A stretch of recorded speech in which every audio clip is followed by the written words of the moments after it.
Il n'y a pas une définition très unique de l'intelligence. Dans l'intelligence, il y a plein de composantes. Et en particulier, dans l'intelligence humaine et certains animaux, il y a une part d'expérience subjective. Et c'est important dans notre intelligence. Le fait qu'on est conscient, les concepts qu'on manipule ou qu'on invente, ils correspondent à quelque chose qui ont un sens pour nous. C'est même fondamental dans l'intelligence. Et ça, c'est absent complètement de l'IA.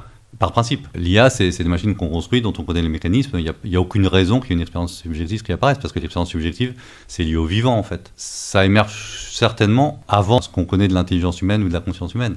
Ça vient en amont, dans l'évolution, certainement. Ça, c'est une composante fondamentale qui ne sera jamais dans l'IA et qui fera une énorme différence. Parce que tous les modèles d'IA, ils restent enfermés dans le cadre qu'on leur a défini. Ils ont été entraînés dans un cadre qui a été défini, à optimiser un certain truc sur un certain dataset. Et nous, non. Déjà, on fait partie du monde, on a des expériences de perception d'intérieur, extérieur, on est le produit de toute une évolution qui fait qu'on ressent certaines choses. C'est en fonction de ce qu'on ressent et de sens qu'ont les mots par rapport à ça, qu'on raisonne, qu'on communique et que fonctionne notre intelligence. Et donc ça, c'est une différence fondamentale.